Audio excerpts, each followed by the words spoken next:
What does it mean to claim that God exists or that God does not exist? And who has the burden of proof in this debate? It might seem obvious. If you make a claim, then you need to prove it.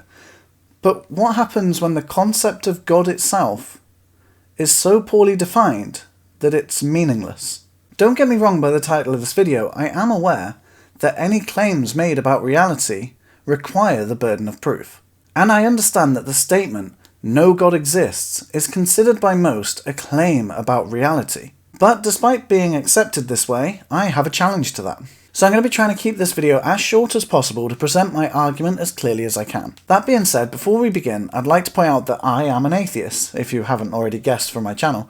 But this isn't an attempt at some biased argument here. This is, in fact, it actually turns out to be a bit worse for anyone who may use it in the way we're going to be talking about it today. But hopefully that'll make more sense by the end of the video.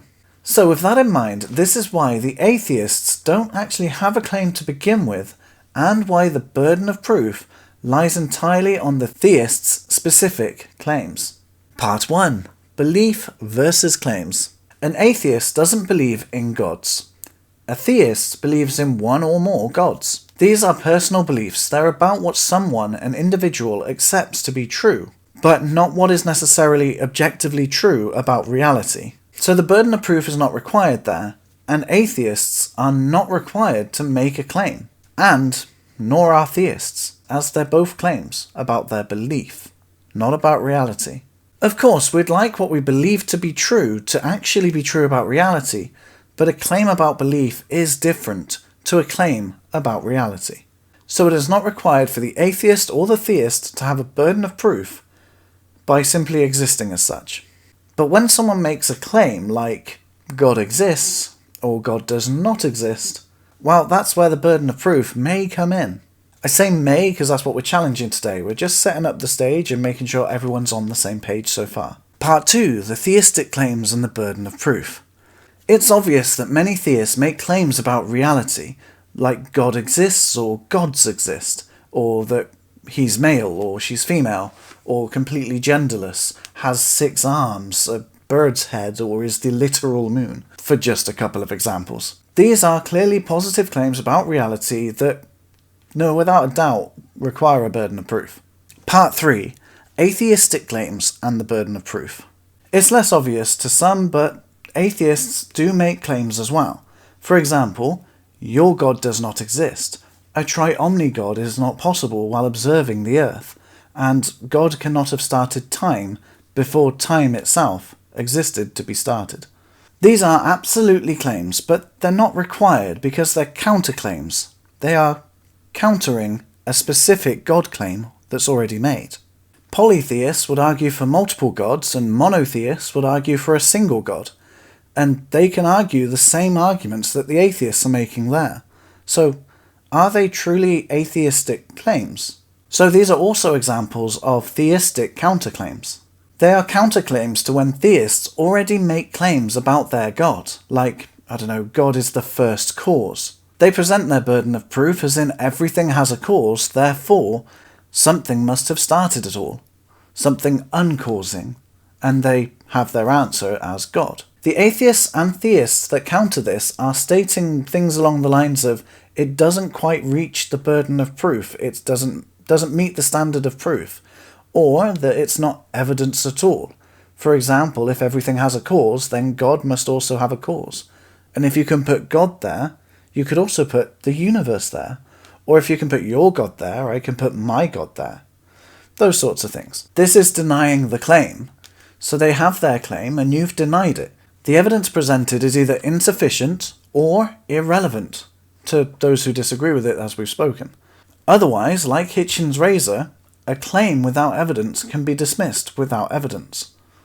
So there's no need to even counter the claims unless they present the evidence in which your counterclaim is against their evidence, not even the claim of God itself. So, what about the atheistic claim, the only one there could really be? The one that sets them apart from any other theist claim, that no God or gods exist at all. Many theists and atheists would agree that this is a claim and requires the burden of proof. However, obviously, I disagree with that.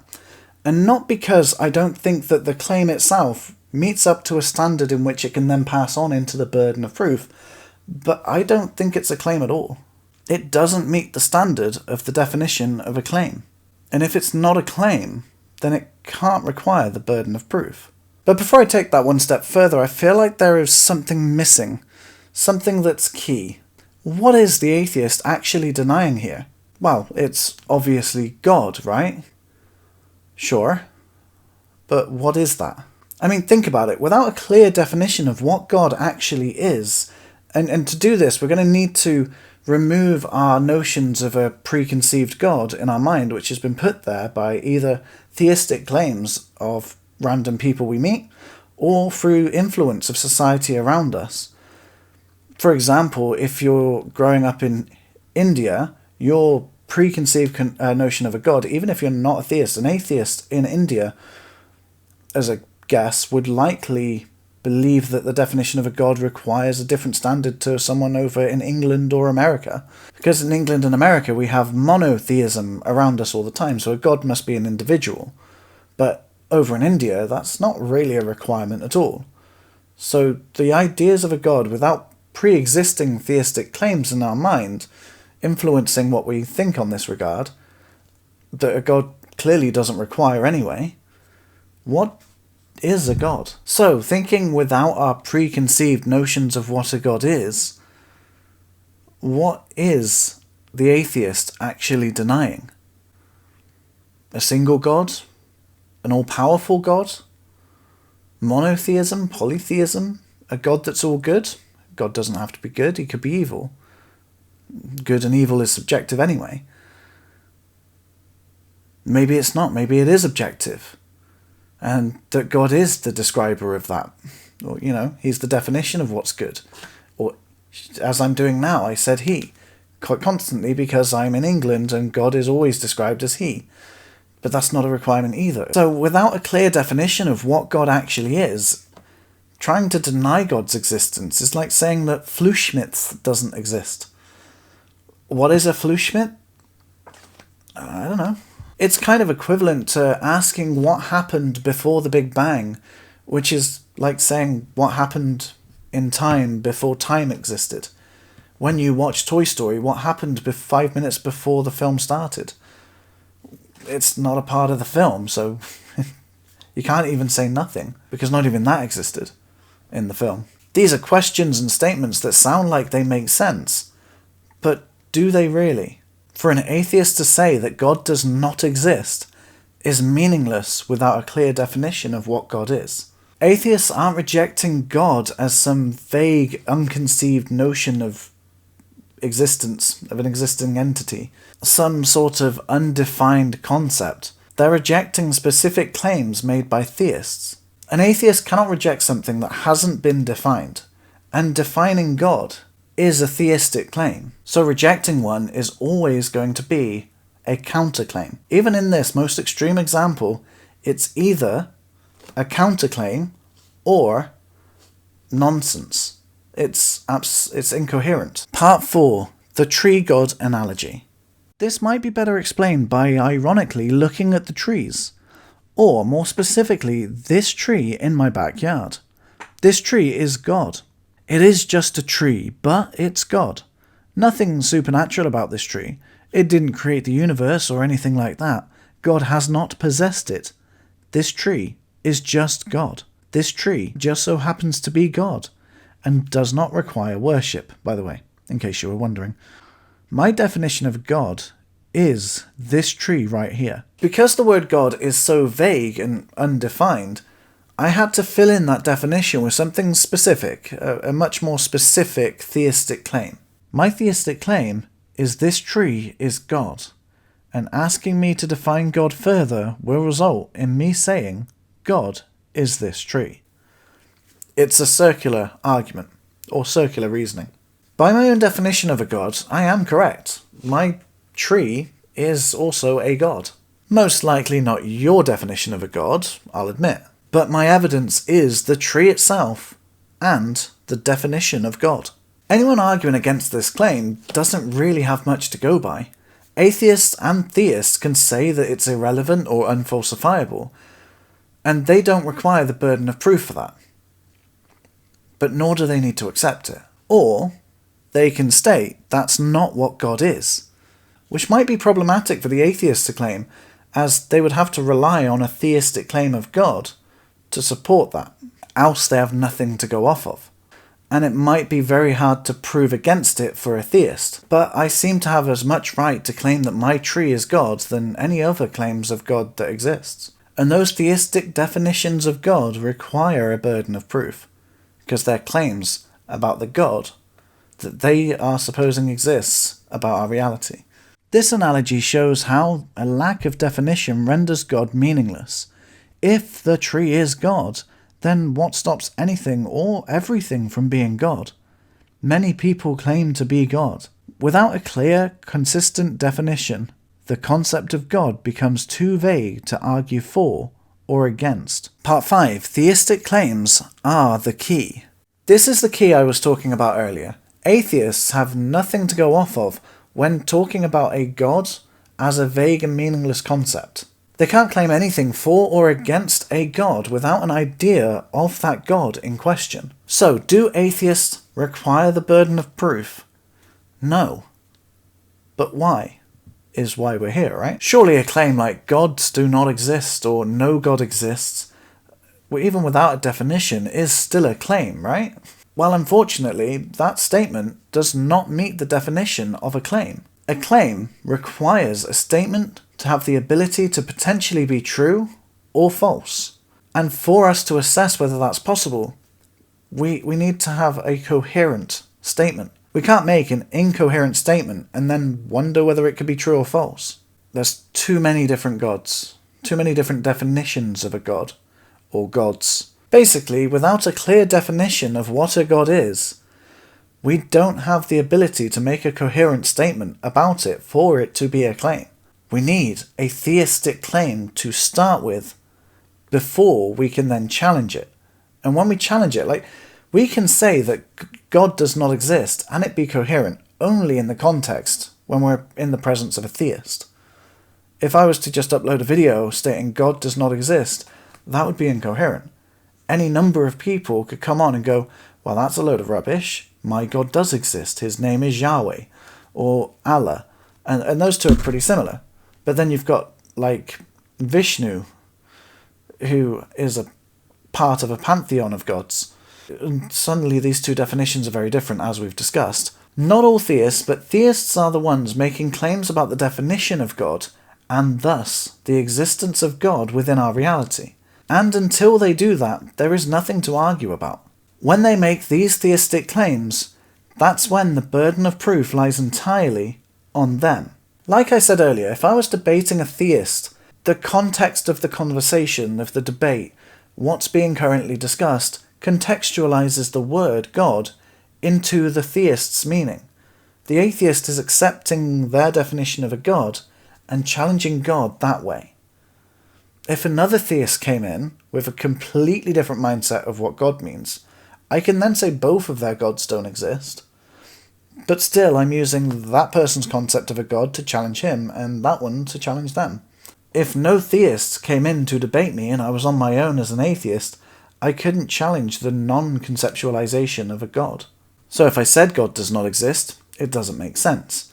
If a theist is around, and I talk to them about it and say God does not exist, then it's a claim against their God, but it's a claim against a claim, therefore it's a counterclaim. And if you make the claim, it does require the burden of proof.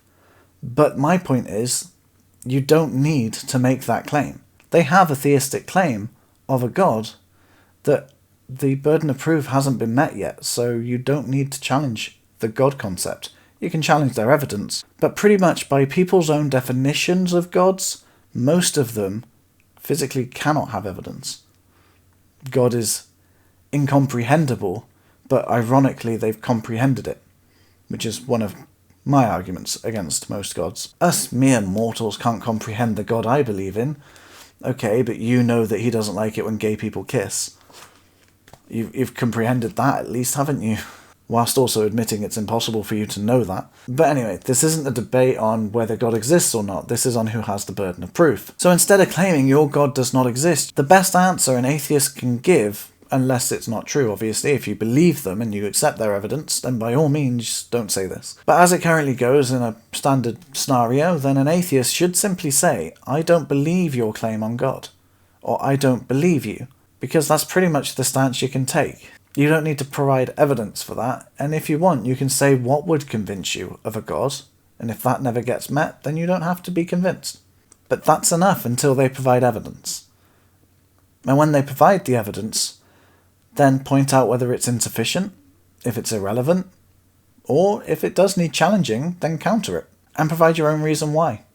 Give your counterclaim, give your burden of proof in that respect. But a theist has to make a claim about God and define God, then provide evidence about that God before an atheist has to challenge it. I tried to create something close to a syllogism here. It's got 3 premises and a conclusion. I know syllogisms usually have 2 premises and a conclusion, so it's kind of one.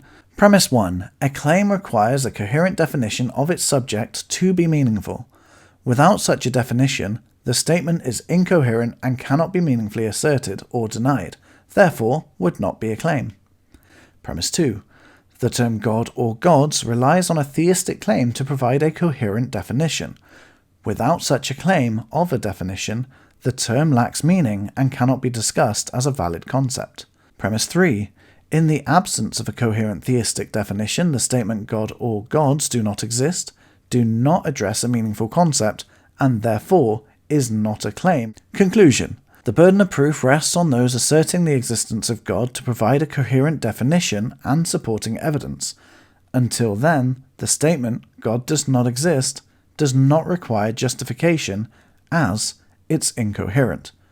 So, if you remember what I said at the beginning where it actually kind of makes it worse for atheists, any atheist that without context comes up and says God does not exist really has no idea what they're saying, or has a preconceived notion of God that they're not conveying to others, and may as well be rambling nonsense. So, if I'm an atheist here telling you that this statement that I'm trying to sort of defend, maybe, is absolutely nonsense in the first place, so there's no need to defend it, or even use it, what's the purpose of this? Why does this argument matter, and why focus on definitions and the burden of proof? The purpose is simple.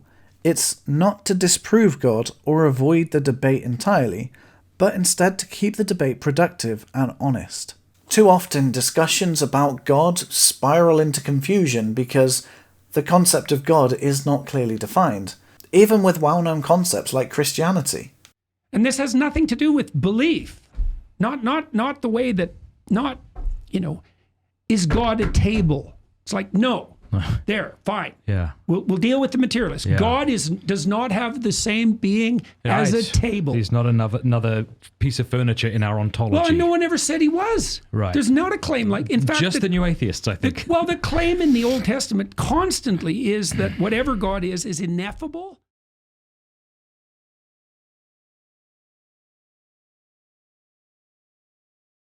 Is that whatever God is ineffable and beyond being and becoming. Beyond. Are you going to take your cross and struggle uphill? Because either way, it's faith. Either way. It's like, no. Okay. Well, then what? It's all about you. It's all about your whims. Like, what's it about then?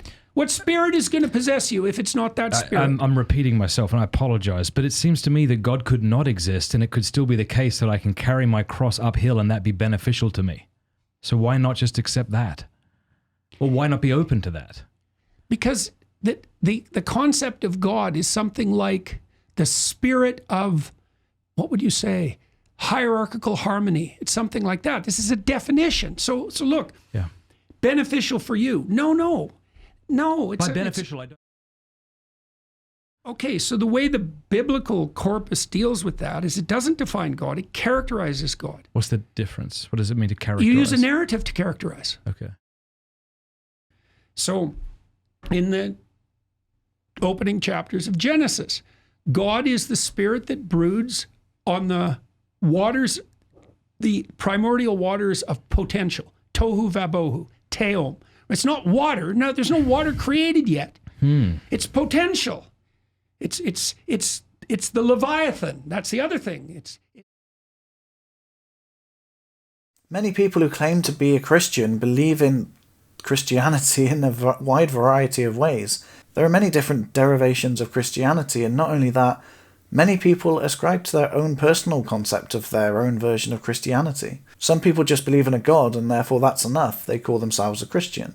And that's fine by me, they can do that. But by insisting on clear definitions, we avoid wasting time on vague and meaningless concepts.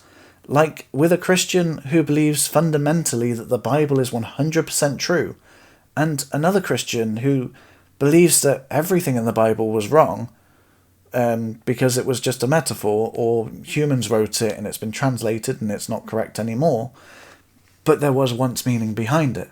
If I was to argue against both of them by saying that Noah's Ark didn't literally happen, one of them would get upset, or try and justify it, and the other one would go, well, duh, and be obviously on your side.